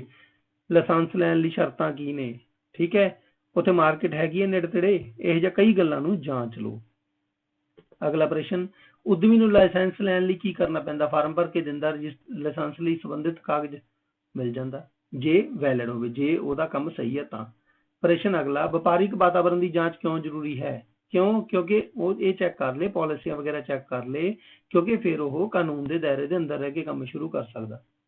ਅਗਲਾ ਪ੍ਰਸ਼ਨ, ਉਦਮੀ ਦੀ ਟ੍ਰੇਨਿੰਗ ਕਿਉਂ ਜ਼ਰੂਰੀ ਹੈ? ਮੈਂ ਤੁਹਾਨੂੰ ਪਿੱਛੇ ਵੀ ਬਹੁਤ ਡੀਪਲੀ ਦੱਸਿਆ ਸੀ ਵੀ ਟ੍ਰੇਨਿੰਗ ਕਿਉਂ ਜ਼ਰੂਰੀ ਹੈ। ਹਰ ਇੱਕ ਵਿਅਕਤੀ ਦੇ ਵੱਸ ਦਾ ਗੱਲ ਨਹੀਂ ਹੁੰਦੀ ਵੀ ਮੈਂ ਕੰਮ ਸ਼ੁਰੂ ਕਰ ਲਾਂ ਜਾਂ ਉਦਯੋਗ ਸ਼ੁਰੂ ਕਰ ਲਾਂ, ਤਾਂ ਨਾ ਹਰੇਕ ਨੂੰ ਨੌਲੇਜ ਹੁੰਦੀ ਆ। ਜੇ ਕੰਮ ਸ਼ੁਰੂ ਕਰਨਾ ਚਾਹੁੰਦਾ ਤਾਂ ਹਰੇਕ ਨੂੰ ਥੋੜੀ ਨੌਲੇਜ ਹੁੰਦੀ ਆ, ਤਾਂ ਉਸ ਲਈ ਉਦਮੀ ਨੂੰ ਜਾਣਕਾਰੀ ਲੈਣ ਲਈ, ਉਦਯੋਗ ਸੰਬੰਧੀ ਸਾਰੀ ਜਾਣਕਾਰੀ ਲੈਣ ਲਈ ਉਹਨੂੰ ਟ੍ਰੇਨਿੰਗ ਲੈਣੀ ਜ਼ਰੂਰੀ ਆ। ਟ੍ਰੇਨਿੰਗ ਪ੍ਰੋਗਰਾਮ ਵਿੱਚ ਕਿਹੜੇ ਤੱਤਾਂ ਤੇ ਧਿਆਨ ਦਿੱਤਾ ਜਾਂਦਾ? ਅਗਲਾ ਪ੍ਰਸ਼ਨ, ਟ੍ਰੇਨਿੰਗ ਪ੍ਰੋਗਰਾਮ 'ਚ ਕੀ ਕੁਝ ਸਿਖਾਇਆ ਜਾਂਦਾ? ਤਕਨੀਕੀ, ਆਰਥਿਕ ਤੇ ਪ੍ਰਬੰਧਕ ਪੱਖ। ਤਕਨੀਕੀ, ਆਰਥਿਕ ਤੇ ਪ੍ਰਬੰਧਕ ਮਤਲਬ ਸਾਰਾ ਕੁਝ ਹੀ ਸਿਖਾਇਆ ਜਾਂਦਾ। ਟੈਕਨੀਕਲ ਨੌਲੇਜ ਵੀ ਦਿੱਤੀ ਜਾਂਦੀ ਆ, ਮਸ਼ੀਨਾਂ ਕਿਹੜੀਆਂ ਨੇ, ਕਿਵੇਂ ਹੋਣਗੇ, ਕੀ ਗੱਲਬਾਤ ਹੈ, ਕਿਵੇਂ ਵਰਕਿੰਗ ਹੁੰਦੀ ਆ। ਆਰਥਿਕ, ਪੈਸਾ ਫਿਰ ਕਿੱਥੋਂ ਪ੍ਰਬੰਧ ਕਰ ਸਕਦਾ। ਪ੍ਰਬੰਧਕ ਮਤਲਬ ਕੰਮ ਨੂੰ ਐਜ਼ ਏ ਮੈਨੇਜਰ ਕਿਵੇਂ ਸੰਭਾਲਣਾ। ਅਗਲਾ ਪ੍ਰਸ਼ਨ, ਟ੍ਰੇਨਿੰਗ ਕਿਹੜੇ ਉਦਮੀਆਂ ਨੂੰ ਦਿੱਤੀ ਜਾਂਦੀ ਹੈ? ਨਵੇਂ ਜਾਂ ਪੁਰਾਣੇ, ਦੋਨਾਂ ਨੂੰ। ਜਿਹੜਾ ਕੋਈ ਪੁਰਾਣਾ ਉਦਯੋਗ ਸ਼ੁਰੂ ਕਰੀ ਬੈਠਾ ਉਹਨੂੰ ਨਵੀਆਂ ਟੈਕਨੋਲੋਜੀ ਬਾਰੇ ਜਾਣਕਾਰੀ ਮਿਲ ਜਾਂਦੀ ਹੈ, ਜਿਹੜਾ ਨਵਾਂ ਉਹਨੂੰ ਸਾਰੀ ਜਾਣਕਾਰੀ ਮਿਲ ਜਾਂਦੀ ਹੈ। ਪ੍ਰਸ਼ਨ ਅਗਲਾ, ਪੁਰਾਣੇ ਉਦਮੀ ਦੀ ਟ੍ਰੇਨਿੰਗ ਕਿਉਂ ਜ਼ਰੂਰੀ ਹੈ? ਮੈਂ ਤੁਹਾਨੂੰ ਦੱਸਿਆ ਸੀ ਨਾ ਇੱਕ ਸ਼ਬਦ ਇਨੋਵੇਟਰ ਮਤਲਬ ਨਵ ਪਰਿਵਰਤਨ ਕਰਨ ਵਾਲਾ, ਕੋਈ ਨਾ ਕੋਈ ਨਵਾਂ ਪਰਿਵਰਤਨ ਕਰੀ ਜਾਵੇ ਤਾਂ ਹੀ ਕਰੂਗਾ ਜਿਹਨੂੰ ਨੌਲੇਜ ਹੋਵੇ, ਇਸ ਲਈ ਉਹਦੇ ਲਈ ਟ੍ਰੇਨਿੰਗ ਜ਼ਰੂਰੀ ਹੈ। ਪ੍ਰਸ਼ਨ ਅਗਲਾ, ਮਾਰਕੀਟ ਦਾ ਸਰਵੇਖਣ ਕੀ ਹੁੰਦਾ? ਮਾਰਕੀਟ ਦੇ ਵਿੱਚ ਜਾਓ, ਪ੍ਰੋਡਕਟ ਦੀ ਮੰਗ ਚੈੱਕ ਕਰੋ, ਕਿਹੜੀ ਕੰਪਨੀਆਂ ਪ੍ਰੋਡਕਟ ਵੇਚਦੀਆਂ ਨੇ, ਪ੍ਰੋਡਕਟ ਦੀ ਉਪਲਬਧਤਾ ਕਿੰਨੀ ਕਾ, ਸਾਰਾ ਕੁਝ ਚੈੱਕ ਕਰੋ, ਰੇਟ ਚੈੱਕ ਕਰੋ। ਇਹ ਚੀਜ਼ ਨੂੰ ਆਪਾਂ ਮਾਰਕੀਟ ਸਰਵੇਖਣ ਕਹਿੰਦੇ ਆ। ਅਗਲਾ ਪ੍ਰਸ਼ਨ, ਮਾਰਕੀਟ ਸਰਵੇਖਣ ਦੀ ਕੀ ਲੋੜ ਹੈ? ਇਹਦੇ ਨਾਲ ਹੀ ਆਪਾਂ ਨੂੰ ਪਤਾ ਲੱਗੂ ਨਾ ਵੀ ਪ੍ਰੋਡਕਟ ਹੋਰ ਕਿਹੜੀ ਕੰਪਨੀ ਵੇਚੀ ਜਾਂਦੀ ਹੈ, ਕੀ ਰੇਟ ਤੇ ਵੇਚੀ ਜਾਂਦੀ ਹੈ, ਆਪਾਂ ਨੂੰ ਕਿਹੋ ਜਿਹਾ ਪ੍ਰੋਡਕਟ ਤਿਆਰ ਕਰਨਾ ਚਾਹੀਦਾ, ਦੁਕਾਨਦਾਰ ਕੀ ਕਹਿੰਦੇ ਨੇ, ਹੋਰ ਮੁਕਾਬਲਾ ਕੰਪਨੀਆਂ ਕਿੰਨੀਆਂ ਨੇ, ਇਹ ਸਾਰਾ ਕੁਝ ਮਾਰਕੀਟ ਸਰਵੇਖਣ ਨਾਲ ਹੀ ਪਤਾ ਲੱਗਦਾ। ਕੰਪਨੀ ਮਾਰਕੀਟ ਸਰਵੇਖਣ ਦਾ ਕੰਮ ਕਿਵੇਂ ਕਰਦੀ ਹੈ? ਕੰਪਨੀ ਦੇ ਵਿੱਚ ਜ਼ਿਆਦਾਤਰ ਮੀਡੀਓਕਰ ਦੀਆਂ ਕੰਪਨੀਆਂ ਦੇ ਵਿੱਚ ਵੀ, ਮਤਲਬ ਮੱਧ ਦਰਜੇ ਦੀਆਂ ਕੰਪਨੀਆਂ ਦੇ ਵਿੱਚ ਵੀ ਮਾਰਕੀਟਿੰਗ ਏਜੰਟ ਰੱਖੇ ਹੁੰਦੇ ਨੇ, ਜਿਹੜੇ ਜਾਂਦੇ ਨੇ ਸਾਰੀ ਨੌਲੇਜ ਲੈ ਆਉਂਦੇ ਨੇ। ਅਗਲਾ ਪ੍ਰਸ਼ਨ, ਮਾਰਕੀਟ ਵਿੱਚੋਂ ਇਕੱਠੇ ਕੀਤੇ ਡਾਟੇ ਤੋਂ ਨਤੀਜੇ ਕਿਵੇਂ ਕੱਢਿਆ ਜਾ ਸਕਦਾ ਹੈ? ਵਿਸ਼ਲੇਸ਼ਣ ਕਰਕੇ, ਮਤਲਬ ਜਾਂਚੋ, ਚੰਗੀ ਤਰ੍ਹਾਂ ਚੈੱਕ ਕਰੋ ਡਾਟੇ ਨੂੰ ਜਿਹੜਾ ਇਕੱਠਾ ਹੋ ਕੇ ਆ ਗਿਆ। ਉਹ ਆਮ ਤੌਰ ਤੇ ਮੈਨੇਜਰ ਹੀ ਕਰਦਾ, ਮੈਨੇਜਰ ਜਾਂ ਉਦਮੀ ਹੀ ਕਰਦਾ, ਕਿਉਂਕਿ ਅਸਲੀ ਤਾਂ ਉਸਨੇ ਸੋਚਣਾ ਨਾ ਕੋਈ ਵੀ ਡਿਸੀਜਨ। ਪ੍ਰਸ਼ਨ ਅਗਲਾ, ਪ੍ਰੋਡਕਟ ਦੀ ਚੋਣ ਕੀ ਹੁੰਦੀ ਹੈ? ਪ੍ਰੋਡਕਟ ਦੀ ਚੋਣ ਕੀ ਹੁੰਦੀ ਆ? ਉਦਮੀ ਦੁਆਰਾ ਕਈ ਅਜਿਹੇ ਪ੍ਰੋਡਕਟ ਦੇਖੇ ਜਾਂਦੇ ਨੇ, ਮੈਂ ਆਹ ਤਿਆਰ ਕਰ ਲਾਂ, ਉਹਨਾਂ 'ਚ ਇੱਕ ਨੂੰ ਚੁਣਨਾ ਹੀ ਪ੍ਰੋਡਕਟ ਦੀ ਚੋਣ ਹੁੰਦੀ ਆ। ਪ੍ਰਸ਼ਨ ਅਗਲਾ, ਉਦਮੀ ਉਦਯੋਗ ਲਈ ਕਿੰਨੇ ਪ੍ਰੋਡਕਟਾਂ ਦੀ ਚੋਣ ਕਰਦਾ? ਇੱਕ ਤੋਂ ਵੱਧ। ਕਿਉਂ? ਫੇਰ ਹੀ ਉਹ ਇਹ ਦੇਖੋ ਜ਼ਿਆਦਾਤਰ ਇੱਕ ਜਾਂ ਇੱਕ ਤੋਂ ਵੱਧ, ਵੈਸੇ ਇੱਕ ਤੋਂ ਵੱਧ ਹੀ ਕਰਦਾ, ਦੋ ਕਰ ਲੈਂਦਾ ਹੁੰਦਾ, ਦੋ ਦੇ ਵਿੱਚੋਂ ਫਿਰ ਛਾਂਟਦਾ ਕਿਹੜਾ ਸਹੀ ਆ। ਪ੍ਰਸ਼ਨ ਅਗਲਾ, ਪ੍ਰੋਡਕਟ ਦੀ ਚੋਣ ਕਿਸ ਗੱਲ ਨੂੰ ਮੁੱਖ ਰੱਖ ਕੇ ਕੀਤੀ ਜਾਂਦੀ ਹੈ? ਹੋਣ ਵਾਲੇ ਲਾਭ ਨੂੰ। ਹਾਂ, ਇਹਦਾ ਮੇਜਰ ਟਾਰਗੇਟ ਹੀ ਉਦਮੀ ਦਾ, ਆਪਾਂ ਬਿਜ਼ਨਸ ਕਿਉਂ ਕਰਦੇ ਹਾਂ? ਪੈਸਾ ਕਮਾਉਣ ਲਈ। ਉਹ ਇਹ ਪ੍ਰੋਡਕਟ ਦੀ ਚੋਣ ਇਸ ਆਧਾਰ ਤੇ ਕਰੂਗਾ ਵੀ ਜਿਹਦੇ 'ਚ ਉਹਨੂੰ ਵੱਧ ਤੋਂ ਵੱਧ ਲਾਭ ਹੋਵੇ ਤੇ ਘੱਟ ਤੋਂ ਘੱਟ ਸਮਾਜਿਕ ਨੁਕਸਾਨ ਹੋਵੇ, ਅਜਿਹਾ ਪ੍ਰੋਡਕਟ ਹੀ ਚੂਜ਼ ਕਰੂਗਾ। ਠੀਕ ਹੈ, ਆਪਾਂ ਚੱਲਦੇ ਅਗਲੇ ਪ੍ਰਸ਼ਨ ਤੇ। ਉਦਮੀ ਉਦਯੋਗ ਲਈ ਜਗ੍ਹਾ ਦੀ ਚੋਣ ਸਮੇਂ ਕਿਸ ਗੱਲ ਦਾ ਧਿਆਨ ਰੱਖਦਾ ਹੈ? ਉਦਮੀ ਉਦਯੋਗ ਲਈ ਜਗ੍ਹਾ ਦੀ ਚੋਣ ਕਰਨੀ ਆ। ਪਹਿਲੀ ਗੱਲ ਮੈਂ ਤੁਹਾਨੂੰ ਦੱਸਿਆ ਸੀ, ਜਗ੍ਹਾ ਅਜਿਹੀ ਹੋਵੇ ਜਿੱਥੇ ਕੱਚਾ ਮਾਲ ਵੀ ਆਸਾਨੀ ਨਾਲ ਪਹੁੰਚ ਜੇ ਤੇ ਪ੍ਰੋਡਕਟ ਲਈ ਮਾਰਕੀਟ ਵੀ ਨੇੜੇ ਹੋਵੇ। ਦੂਜੀ ਗੱਲ, ਪ੍ਰਦੂਸ਼ਣ ਰਹਿਤ। ਭਾਈ ਪ੍ਰਦੂਸ਼ਣ ਨਾ ਕਰਿਓ ਕਿਸੇ ਦਾ, ਕਿਸੇ ਵੀ ਏਰੀਆ ਦੇ ਵਿੱਚ ਵਾਤਾਵਰਨ ਸਾਫ਼ ਰਵੇ, ਖੁੱਲੀ ਤੇ ਸਹੂਲਤਾਂ ਭਰਪੂਰ ਖੁੱਲੀ ਜਗ੍ਹਾ ਹੋਵੇ, शहर ਜਿਹਦੇ ਵਿੱਚ ਨਿੱਕੀ ਜਿਹੀ ਇੰਡਸਟਰੀ ਲੱਗੂਗੀ, ਬਾਹਰੋਂ ਉਨੇ ਰੇਟ ਕੀ ਸਸਤੀ ਜ਼ਮੀਨ ਮਿਲ ਕੇ ਵੱਡੀ ਇੰਡਸਟਰੀ ਲੱਗ ਜੂਗੀ। ਅਗਲਾ ਪੁਆਇੰਟ, ਉਦਮੀ ਸ਼ਹਿਰ ਦੇ ਨੇੜੇ ਜਗ੍ਹਾ ਦਾ ਪ੍ਰਬੰਧ ਕਿਉਂ ਕਰਦਾ? ਕਿਉਂ? ਇਹਦੇ ਵੈਸੇ ਕਈ ਕਾਰਨ ਨੇ, ਪਰ ਪੂਰੇ ਲਿਖਤਾ ਕਰਮਚਾਰੀਆਂ ਦੀ ਪਹੁੰਚ ਦੇ ਅੰਦਰ ਹੋਵੇ, ਇਹ ਵੀ ਠੀਕ ਹੈ। ਆਪਾਂ ਇਹ ਵੀ ਕਹਿ ਸਕਦੇ ਪ੍ਰੋਡਕਟ ਦੀ ਵਿਕਰੀ ਆਸਾਨ ਆ, ਉਹਦੀ ਪਹੁੰਚ ਘੱਟ ਪੈ ਜੂਗੀ, ਇਹ ਵੀ ਕਹਿ ਸਕਦੇ ਹਾਂ। ਚਲੋ ਪ੍ਰਸ਼ਨ ਅਗਲਾ, ਕਿਰਾਏ ਤੇ ਜਗ੍ਹਾ ਸਮੇਂ ਕੀ ਧਿਆਨ ਰੱਖਣਾ ਚਾਹੀਦਾ ਹੈ? ਕਿਰਾਏ ਤੇ ਜਗ੍ਹਾ ਲੰਬੇ ਸਮੇਂ ਲਈ ਮਿਲ ਜੇ, ਇੰਡਸਟਰੀ ਲਾ ਰਹੇ ਹੋ, ਇਹ ਨਹੀਂ ਹੈਗਾ ਵੀ ਦੋ ਬੈੱਡ ਨੇ ਚੱਕ ਕੇ ਆਪਾਂ ਕਿਤੇ ਹੋਰ ਸ਼ਿਫਟ ਕਰ ਲਏ, ਇਹ ਨਹੀਂ ਹੋ ਸਕਦਾ। ਮਸ਼ੀਨਾਂ ਵੀ ਲੱਗਦੀਆਂ ਨੇ, ਸਾਰਾ ਪ੍ਰਬੰਧ ਵੀ ਕਰਨਾ ਪੈਂਦਾ। ਤਾਂ ਜਿਹੜੀ ਜਗ੍ਹਾ ਲੈਣੀ ਆ ਉਹ ਲੰਬੇ ਸਮੇਂ ਲਈ ਕਿਰਾਏ ਤੇ ਲਓ, ਕੋਸ਼ਿਸ਼ ਕਰੋ। ਪ੍ਰਸ਼ਨ ਅਗਲਾ, ਉਦਮੀ ਮਸ਼ੀਨਾਂ ਦੀ ਚੋਣ ਕਿਸ ਆਧਾਰ ਤੇ ਕਰਦਾ? ਆਰਥਿਕ ਸਥਿਤੀ ਦੇ ਆਧਾਰ ਤੇ, ਮਤਲਬ ਦੇਖੋ ਕਿੰਨੇ ਕੁ ਬਜਟ ਆ, ਕਿੰਨੇ ਕੁ ਰੁਪਏ ਲਗਾ ਸਕਦਾ। ਪ੍ਰਸ਼ਨ ਅਗਲਾ, ਕਿਹੜੀਆਂ ਮਸ਼ੀਨਾਂ ਜ਼ਿਆਦਾ ਮਹਿੰਗੀਆਂ ਹੁੰਦੀਆਂ? ਨਵੀਂ ਤਕਨੀਕ ਵਾਲੀ, ਪਤਾ ਹੀ ਹੈ ਚਲੋ, ਹਨਾ, ਜਿੰਨੀ ਨਵੀਂ ਟੈਕਨੋਲੋਜੀ ਉਨੀ ਮਹਿੰਗੀ ਮਸ਼ੀਨ। ਪ੍ਰਸ਼ਨ ਅਗਲਾ, ਉਦਮੀ ਬਿਜਲੀ ਦੀ ਖਪਤ ਦਾ ਹਿਸਾਬ ਕਿਸ ਮਦਦ ਨਾਲ ਲਗਾਉਂਦਾ ਹੈ? ਬਿਜਲੀ ਇਲੈਕਟ੍ਰੀਕਲ ਇੰਜੀਨੀਅਰ ਨੂੰ ਬੁਲਾਉਂਦਾ, ਉਹਨੂੰ ਪੁੱਛ ਲੈਂਦਾ, ਉਹ ਬਿਜਲੀ ਬੋਰਡ ਵੱਲੋਂ ਵੀ ਹੋ ਸਕਦਾ ਜਾਂ ਆਪਣਾ ਵੀ ਉਹਦਾ ਅਪਾਇੰਟ ਕੀਤਾ ਹੋ ਸਕਦਾ। ਬਿਜਲੀ ਦਾ ਲੋਡ ਕਿਸ ਪੱਖ ਦੇ ਆਧਾਰਿਤ ਹੁੰਦਾ ਹੈ? ਮਤਲਬ ਲੋਡ, ਮਤਲਬ ਕਿੰਨਾ ਕੁ ਲੋਡ ਪਊਗਾ ਬਿਜਲੀ ਦਾ, ਆਪਾਂ ਨੂੰ ਕਿੰਨਾ ਕੁ ਲੋਡ ਚਾਹੀਦਾ, ਤਾਂ ਉਹ ਕਿਵੇਂ ਦੇਖਿਆ ਜਾਂਦਾ? ਪਹਿਲੀ ਗੱਲ, ਲੋਡ ਦੀ ਜ਼ਰੂਰਤ, ਆਪਣੀਆਂ ਮਸ਼ੀਨਾਂ ਦੀ ਗਿਣਤੀ, ਮਸ਼ੀਨਾਂ ਦੁਆਰਾ ਕਿੰਨੀ ਬਿਜਲੀ ਖਪਤ ਹੋਊ, ਇਸ ਆਧਾਰ ਤੇ ਆਪਾਂ ਤੈਅ ਕਰਦੇ ਵੀ ਕਿੰਨੇ ਲੋਡ ਦੀ ਬਿਜਲੀ ਲੈਣੀ ਹੈ, ਕਨੈਕਸ਼ਨ ਲੈਣਾ। ਹਾਰਸ ਪਾਵਰ ਕੀ ਹੁੰਦਾ? ਅਗਲਾ ਪ੍ਰਸ਼ਨ, ਹਾਰਸ ਪਾਵਰ ਇਹ ਲੋਡ ਨੂੰ ਮਾਪਣ ਦੀ ਇਕਾਈ ਆ, ਲੋਡ ਨੂੰ ਮਾਪਣ ਦੀ ਇਕਾਈ। ਜਿਵੇਂ ਆਪਾਂ ਲੰਬਾਈ ਨੂੰ ਕਾਹਦੇ ਚ ਮਾਪਦੇ ਹਾਂ? ਸੈਂਟੀਮੀਟਰਾਂ, ਮੀਟਰਾਂ, ਕਿਲੋਮੀਟਰਾਂ ਚ, ਉਵੇਂ ਲੋਡ ਨੂੰ ਕਾਹਦੇ ਚ ਮਾਪਦੇ ਹਾਂ? ਹਾਰਸ ਪਾਵਰ ਜਾਂ ਘੋੜਾ ਸ਼ਕਤੀ। ਅਗਲਾ ਪ੍ਰਸ਼ਨ, ਛੋਟੀਆਂ ਇਕਾਈਆਂ ਪਾਣੀ ਦਾ ਇੰਤਜ਼ਾਮ ਕਿਵੇਂ ਕਰ ਸਕਦੇ ਹਾਂ? ਸਮਰਸੀਬਲ ਲਗਾ ਲਓ। ਪ੍ਰਸ਼ਨ ਅਗਲਾ, ਪ੍ਰੋਜੈਕਟ ਰਿਪੋਰਟ ਕੀ ਹੁੰਦੀ ਹੈ? ਮੈਂ ਹੁਣ ਅੱਜ ਅਗਲਾ ਟੌਪਿਕ ਆਪਣਾ ਪੂਰਾ ਪਾਠ ਵੀ ਹੈ, ਵੈਸੇ ਇਹਦੇ ਚ ਜਸਟ ਇੱਕ ਪੈਰਾਗ੍ਰਾਫ ਜਾਂ ਟੌਪਿਕ ਆ, ਅਗਲੇ ਚ ਪੂਰਾ ਪਾਠ ਆ। ਪ੍ਰੋਜੈਕਟ ਰਿਪੋਰਟ ਕੀ ਹੁੰਦੀ ਹੈ? ਸਾਰਾ ਲਿਖਤੀ ਰਿਕਾਰਡ ਉਦਯੋਗਿਕ ਇਕਾਈ ਦਾ, ਇਹ ਆਪਾਂ ਅੱਗੇ ਪੂਰੀ ਡੀਪਲੀ ਵੀ ਪੜਾਂਗੇ। ਜਦੋਂ ਆਪਾਂ ਸਾਰੇ ਉਦਯੋਗ ਦੀ ਜਾਣਕਾਰੀ ਲਿਖਤੀ ਰੂਪ ਚ ਦਿੰਦੇ ਹਾਂ ਤਾਂ ਪ੍ਰੋਜੈਕਟ ਰਿਪੋਰਟ ਬਣ ਜਾਂਦੀ ਹੈ। ਪ੍ਰੋਜੈਕਟ ਰਿਪੋਰਟ ਵਿੱਚ ਕੀ ਕੁਝ ਮਿਲਦਾ ਹੈ? ਮਤਲਬ ਕੀ ਤੱਤ ਨੇ? ਮਲਕੀਅਤ ਦੀ ਕਿਸਮ ਵੀ ਪਤਾ ਲੱਗ ਜਾਂਦੀ ਹੈ, ਪ੍ਰੋਡਕਟ ਬਾਰੇ ਪਤਾ ਲੱਗ ਜਾਂਦਾ, ਮਸ਼ੀਨਾਂ ਬਾਰੇ ਪਤਾ ਲੱਗ ਜਾਂਦਾ, ਸਟਾਫ ਬਾਰੇ ਵੀ ਪਤਾ ਲੱਗ ਜਾਂਦਾ, ਸਾਰੀ ਜਾਣਕਾਰੀ। ਪ੍ਰੋਜੈਕਟ ਰਿਪੋਰਟ ਦਾ ਵੱਡਾ ਲਾਭ ਦੱਸੋ? ਇਹ ਅਨੁਮਾਨਿਤ ਲਾਗਤ, ਇਹਦੇ ਚ ਆਪਾਂ ਸਾਰਾ ਕੁਝ ਲਿਖ ਦਿੰਦੇ ਵੀ ਆਪਾਂ ਇਸ ਚੀਜ਼ ਤੇ ਖਰਚਾ ਕਰਨਾ, ਤਾਂ ਆਪਾਂ ਨੂੰ ਅਨੁਮਾਨਿਤ ਲਾਗਤ ਪਤਾ ਲੱਗ ਜਾਂਦੀ ਹੈ। ਲੋਨ ਦੀ ਕੀ ਜ਼ਰੂਰਤ ਹੁੰਦੀ ਹੈ? ਪੈਸੇ ਦੀ ਲੋੜ ਨੂੰ ਪੂਰਾ ਕਰਨਾ, ਠੀਕ ਹੈ। ਲੋਨ ਆਪਾਂ ਲੈਣੀ ਕਿਉਂ ਆ? ਜਦੋਂ ਆਪਾਂ ਨੂੰ ਪੈਸੇ ਦੀ ਲੋੜ ਆ। ਅਗਲਾ ਪ੍ਰਸ਼ਨ, ਲੋਨ ਕਿੱਥੋਂ ਪ੍ਰਾਪਤ ਹੋ ਸਕਦਾ? ਬੈਂਕ ਜਾਂ ਹੋਰ ਵਿਕਾਸ ਇਕਾਈਆਂ ਤੋਂ, ਮਤਲਬ ਵਿਕਾਸ ਸੰਸਥਾਵਾਂ ਹੁੰਦੀਆਂ ਨੇ, ਉਹਨਾਂ ਤੋਂ ਵੀ ਆਪਾਂ ਲੋਨ ਲੈ ਸਕਦੇ ਹਾਂ। ਬੈਂਕ ਤਾਂ ਹੁੰਦਾ ਹੀ ਆ ਮੇਨ, ਦੇਖੋ। ਅੱਛਾ, ਮਲਕੀਅਤ ਦੀਆਂ ਦੋ ਕਿਸਮਾਂ ਦੇ ਨਾਮ ਲਿਖੋ, ਪ੍ਰੋਪਰਾਈਟਰਸ਼ਿਪ ਤੇ ਪਾਰਟਨਰਸ਼ਿਪ। ਪ੍ਰੋਪਰਾਈਟਰਸ਼ਿਪ ਮੈਂ ਤੁਹਾਨੂੰ ਦੱਸਿਆ ਸੀ, ਜਦੋਂ ਇਕੱਲਾ ਬੰਦਾ ਸ਼ੁਰੂ ਕਰਦਾ ਕੰਮ, ਇੱਕ ਉਦਮੀ। ਪਾਰਟਨਰਸ਼ਿਪ ਮਤਲਬ ਇੱਕ ਤੋਂ ਵੱਧ ਉਦਮੀ ਕੰਮ ਸ਼ੁਰੂ ਕਰਦੇ ਨੇ ਮਿਲ ਕੇ। ਅਗਲਾ ਪ੍ਰਸ਼ਨ, ਪ੍ਰੋਪਰਾਈਟਰਸ਼ਿਪ ਆਧਾਰਿਤ ਇਕਾਈ ਵਿੱਚ ਮਾਲਕ ਕਿੰਨੇ ਹੁੰਦੇ ਨੇ? ਇੱਕ, ਮਤਲਬ ਮਾਲਕ। ਪ੍ਰਸ਼ਨ ਅਗਲਾ, ਕੰਪਨੀ ਦੀ ਰਜਿਸਟ੍ਰੇਸ਼ਨ ਦੀਆਂ ਦੋ ਕਿਸਮਾਂ, ਪ੍ਰਾਈਵੇਟ ਲਿਮਟਿਡ ਤੇ ਪਬਲਿਕ ਲਿਮਟਿਡ। ਪ੍ਰਾਈਵੇਟ ਲਿਮਟਿਡ ਆਮ ਤੌਰ ਤੇ ਛੋਟੇ, ਜਿਹਦੇ ਚ 2 ਡਾਇਰੈਕਟਰ ਹੁੰਦੇ ਨੇ, ਪਬਲਿਕ ਲਿਮਟਿਡ ਦੇ ਵਿੱਚ ਜ਼ਿਆਦਾ ਹੁੰਦੇ ਨੇ। ਰਜਿਸਟ੍ਰੇਸ਼ਨ ਦਫ਼ਤਰ ਨੂੰ ਕੀ ਕਹਿੰਦੇ ਨੇ? ਡਾਇਰੈਕਟੋਰੇਟ ਆਫ ਇੰਡਸਟਰੀਜ਼ ਦਫ਼ਤਰ, ਇਹ ਜ਼ਿਲ੍ਹਾ ਪੱਧਰ ਤੇ ਹੁੰਦੇ ਨੇ। ਪ੍ਰਸ਼ਨ ਅਗਲਾ, ਰਜਿਸਟ੍ਰੇਸ਼ਨ ਦਾ ਕੋਈ ਇੱਕ ਲਾਭ ਲਿਖੋ। ਦੇਖੋ, ਰਜਿਸਟ੍ਰੇਸ਼ਨ ਦਾ ਮਤਲਬ ਸਰਕਾਰ ਦੇ ਰਿਕਾਰਡ ਦੇ ਵਿੱਚ ਆਪਾਂ ਆਪਦੀ ਜਾਣਕਾਰੀ ਦੇਣੀ, ਤਾਂ ਨੈਚੁਰਲੀ ਗੱਲ ਆਪਾਂ ਨੂੰ ਸਰਕਾਰੀ ਸਹਾਇਤਾ ਆਸਾਨੀ ਨਾਲ ਮਿਲ ਜਾਂਦੀ ਹੈ। ਅਗਲਾ ਪ੍ਰਸ਼ਨ, ਭਰਤੀ ਪ੍ਰਕਿਰਿਆ ਦੀ ਕੋਈ ਇੱਕ ਤਕਨੀਕ ਲਿਖੋ। ਭਰਤੀ ਪ੍ਰਕਿਰਿਆ ਕਿਵੇਂ ਕਰ ਸਕਦੇ? ਇੰਟਰਵਿਊ ਲੈ ਲਓ, ਵੈਸੇ ਟੈਸਟ ਵੀ ਲੈ ਸਕਦੇ ਆ, ਪਰ ਇੰਟਰਵਿਊ ਵੀ ਲੈ ਲਓ, ਦੋਨੋਂ ਵੀ ਲੈ ਸਕਦੇ ਆ, ਆਪਾਂ ਇੱਕ ਦੱਸਣੀ ਆ, ਇੰਟਰਵਿਊ ਲੈ ਲਓ। ਅਗਲਾ ਪ੍ਰਸ਼ਨ, ਕਰਮਚਾਰੀਆਂ ਨੂੰ ਟ੍ਰੇਨਿੰਗ ਦੀ ਕੀ ਲੋੜ ਹੁੰਦੀ ਹੈ? ਟ੍ਰੇਨਿੰਗ ਕਿਉਂ ਕਰਦੇ ਨੇ? ਉਹਨਾਂ ਨੂੰ ਤਿਆਰ ਕੀਤੇ ਜਾਣ ਵਾਲੇ ਪ੍ਰੋਡਕਟ ਦੀ ਜਾਣਕਾਰੀ ਦਿਓ। ਨਵਾਂ ਕਰਮਚਾਰੀ ਆ ਗਿਆ, ਉਹਨੂੰ ਕੀ ਪਤਾ ਵੀ ਕੰਪਨੀ ਦੇ ਵਿੱਚ ਕੀ ਚੱਲਦਾ, ਕਿਵੇਂ ਚੱਲਦਾ, ਕਿਹੜੀ ਕੁਆਲਿਟੀ ਦਾ ਪ੍ਰੋਡਕਟ, ਕਿਹੜਾ ਪ੍ਰੋਡਕਟ ਤਿਆਰ ਕਰਨਾ, ਸਾਰੀ ਜਾਣਕਾਰੀ ਕਰਮਚਾਰੀਆਂ ਨੂੰ ਟ੍ਰੇਨਿੰਗ ਦੇ ਕੇ ਦਿੱਤੀ ਜਾਂਦੀ ਆ। ਅਗਲਾ ਪ੍ਰਸ਼ਨ, ਕੱਚਾ ਮਾਲ ਕਿੱਥੋਂ ਲੈਣਾ ਚਾਹੀਦਾ ਹੈਗਾ? ਕੱਚਾ ਮਾਲ ਉੱਥੋਂ ਲਓ ਜਿੱਥੋਂ ਖਰਚਾ ਘੱਟ ਪਵੇ ਮੰਗਵਾਉਣ ਦਾ, ਬਾਹਲੀ ਦੂਰੋਂ ਨਾ ਲਓ, ਠੀਕ ਹੈ। ਮਾੜਾ ਮੋਟਾ ਮਹਿੰਗਾ ਵੀ ਮਿਲ ਜੂ, ਨੇੜੋਂ ਲੈ ਲਓ। ਕਿਉਂ? ਕਿਉਂਕਿ ਪਹੁੰਚ ਦਾ ਖਰਚ, ਕੱਚੇ ਮਾਲ ਦੀ ਲੋੜ ਤਾਂ ਮਿੰਟੇ ਪਈ ਜਾਣੀ ਹੈ, ਫਿਰ ਦੂਰੋਂ ਮੰਗਾਉਂਗੇ ਮਹਿੰਗਾ ਮਿਲੂਗਾ, ਠੀਕ ਹੈ, ਇਸ ਲਈ ਉਹਦੇ 'ਚ ਖਰਚਾ ਘੱਟ ਜਾਂਦਾ ਨੇੜੋਂ। ਅਗਲਾ ਪ੍ਰਸ਼ਨ, ਮਾਲ ਦੀ ਪੈਦਾਵਾਰ ਕਿਹੜੇ ਦੋ ਪੜਾਵਾਂ ਵਿੱਚ ਕੀਤੀ ਜਾਂਦੀ ਹੈ? ਮਾਲ ਦੀ ਪੈਦਾਵਾਰ ਟੈਸਟ ਪੜਾਅ ਤੇ ਵਪਾਰਿਕ ਪੜਾਅ। ਮਤਲਬ ਪਹਿਲਾਂ ਆਪਾਂ ਟੈਸਟ ਕਰਦੇ ਹਾਂ, ਕਿਸੇ ਵੀ ਮਾਲ ਨੂੰ, ਪ੍ਰੋਡਕਟ ਨੂੰ ਤਿਆਰ ਕਰਨ ਲਈ ਪਹਿਲਾਂ ਆਪਾਂ ਟੈਸਟ ਵਜੋਂ ਪ੍ਰੋਡਕਟ ਤਿਆਰ ਕਰਦੇ, ਦੇਖਦੇ ਹਾਂ ਵੀ ਠੀਕ ਆ, ਜੇ ਸਾਰਾ ਕੁਝ ਠੀਕ ਆ, ਫਿਰ ਆਪਾਂ ਵਪਾਰਿਕ ਪੜਾਅ ਮਤਲਬ ਬਿਜ਼ਨਸ ਲਈ, ਵੇਚਣ ਲਈ, ਪਹਿਲਾ ਟੈਸਟ ਲਈ, ਦੂਜਾ ਵੇਚਣ ਲਈ। ਦੋ ਇੱਕੋ ਪ੍ਰੋਡਕਟ ਦੀ 2 ਵਾਰ ਪੈਦਾਵਾਰ ਕੀਤੀ ਜਾਂਦੀ ਹੈ, ਇੱਕ ਟੈਸਟ ਪੜਾਅ ਲਈ, ਇੱਕ ਵਪਾਰਿਕ ਪੜਾਅ ਲਈ। ਟੈਸਟ ਪੜਾਅ ਦੇ ਤਿਆਰ ਕਰਨ ਤੋਂ ਬਾਅਦ ਆਪਾਂ ਚੈੱਕ ਕਰਦੇ ਹਾਂ, ਵਪਾਰਿਕ ਪੜਾਅ ਦੇ ਤਿਆਰ ਕਰਨ ਤੋਂ ਬਾਅਦ ਆਪਾਂ ਵੇਚਦੇ ਹਾਂ। ਟੈਸਟ ਪੜਾਅ ਵਿੱਚ ਪ੍ਰੋਡਕਟ ਕਿਉਂ ਤਿਆਰ ਕੀਤਾ ਜਾਂਦਾ? ਵੀ ਆਉਣ ਵਾਲੀਆਂ ਸਮੱਸਿਆਵਾਂ ਜਾਂ ਮੁਸੀਬਤਾਂ ਦਾ ਹੱਲ ਹੋ ਸਕੇ। ਮਤਲਬ ਜੇ ਤੁਹਾਨੂੰ ਲੱਗਦਾ ਪ੍ਰੋਡਕਟ ਦੇ ਵਿੱਚ ਕੋਈ ਕਮੀ ਆ, ਵਰਤ ਕੇ ਦੇਖ ਲਓ, ਪਹਿਲਾਂ ਟੈਸਟ ਲਈ ਤਿਆਰ ਕਰੋ, ਟੈਸਟ ਵਜੋਂ ਤਿਆਰ ਕਰੋ, ਫਿਰ ਉਹਨੂੰ ਵਰਤ ਕੇ ਦੇਖੋ, ਜੇ ਲੱਗਦਾ ਕੋਈ ਕਮੀ ਹੈ ਤਾਂ ਉਹਨੂੰ ਦੂਰ ਕਰੋ। ਉਦਮੀ ਦੁਆਰਾ ਬੀਮੇ ਦੀਆਂ ਕਿਹੜੀਆਂ ਕਿਸਮਾਂ ਲਈਆਂ ਜਾਂਦੀਆਂ? ਪ੍ਰਾਪਰਟੀ ਬੀਮਾ, ਉਹਦੀ ਜਗ੍ਹਾ ਦਾ, ਬਿਲਡਿੰਗ ਦਾ, ਮਸ਼ੀਨਰੀ ਦਾ ਸਾਰਾ। ਕਰਮਚਾਰੀ ਮੁਆਵਜ਼ਾ, ਕਰਮਚਾਰੀ ਨੂੰ ਕੁਝ ਹੋ ਜੇ ਤਾਂ ਉਸ ਦੀ ਕੋਈ ਐਕਸੀਡੈਂਟਲ ਇੰਸ਼ੋਰੈਂਸ ਲੈਤੀ ਜਾਂਦੀ ਹੈ, ਕੋਈ ਐਕਸੀਡੈਂਟ ਹੋ ਜਾਂਦਾ, ਕੁਝ ਹੋਰ ਹੋ ਜਾਂਦਾ। ਪ੍ਰੋਡਕਟ ਦੇਣਦਾਰੀ ਬੀਮਾ, ਮਤਲਬ ਪ੍ਰੋਡਕਟ ਦੀ ਜ਼ਿੰਮੇਵਾਰੀ ਲਈ ਬੀਮਾ, ਵੀ ਜੇ ਪ੍ਰੋਡਕਟ ਖਰਾਬ ਹੋ ਜੇ, ਕੁਝ ਹੋਰ ਹੋ ਜੇ ਤਾਂ ਇਹਦੀ ਵੀ ਆਪਾਂ ਬੀਮਾ ਕਰਵਾ ਸਕਦੇ। ਵਹੀਕਲ ਬੀਮਾ, ਜਿੰਨੇ ਵੀ ਕੰਪਨੀ ਦੇ ਨਾਲ ਸੰਬੰਧਿਤ ਵਹੀਕਲ ਨੇ, ਵਾਹਨ ਨੇ, ਤਾਂ ਉਹਨਾਂ ਦਾ ਆਪਾਂ ਬੀਮਾ ਕਰਵਾ ਸਕਦੇ। ਉਦਯੋਗ ਦੀ ਸ਼ੁਰੂਆਤ ਲਈ ਕਿਸੇ ਦੋ ਕਾਨੂੰਨੀ ਸ਼ਰਤਾਂ ਦੇ ਨਾਂ ਲਿਖੋ, ਮਤਲਬ ਕਾਨੂੰਨੀ ਸ਼ਰਤਾਂ ਬਾਰੇ ਲਿਖੋ। ਪਹਿਲਾ, ਉਦਯੋਗਿਕ ਇਕਾਈ ਦੀ ਰਜਿਸਟ੍ਰੇਸ਼ਨ ਕਰਾ ਲਓ। ਦੂਜਾ, ਪ੍ਰਦੂਸ਼ਣ ਕੰਟਰੋਲ ਵਿਭਾਗ ਵੱਲੋਂ ਸਰਟੀਫਿਕੇਟ ਲੈ ਲਓ। ਟ੍ਰੇਡਮਾਰਕਾ ਕੀ ਹੁੰਦਾ? ਅਗਲਾ ਪ੍ਰਸ਼ਨ, ਟ੍ਰੇਡਮਾਰਕਾ ਮੈਂ ਤੁਹਾਨੂੰ ਪਹਿਲਾਂ ਵੀ ਦੱਸਿਆ ਸੀ, ਆਪਦੀ ਵੱਖਰੀ ਪਹਿਚਾਣ ਬਣਾਉਣੀ ਆ ਤੁਸੀਂ ਕੰਪਨੀ ਦੀ, ਆਪਣੇ ਪ੍ਰੋਡਕਟ ਦੀ ਵੱਖਰੀ ਪਹਿਚਾਣ ਬਣਾਉਣੀ ਆ, ਤਾਂ ਤੁਸੀਂ ਆਪਣੀ ਕੰਪਨੀ ਦਾ ਜਾਂ ਆਪਣੇ ਪ੍ਰੋਡਕਟ ਦਾ ਟ੍ਰੇਡਮਾਰਕਾ ਲਓ, ਤੇ ਉਹ ਚਿੰਨ੍ਹ ਅਜਿਹਾ ਹੁੰਦਾ ਜਿਹੜਾ ਹੋਰ ਕੋਈ ਕਾਪੀ ਨਹੀਂ ਕਰ ਸਕਦਾ ਜੇ ਤੁਹਾਨੂੰ ਟ੍ਰੇਡਮਾਰਕਾ ਮਿਲ ਜਾਂਦਾ, ਰਜਿਸਟਰਡ ਹੋ ਜਾਂਦਾ।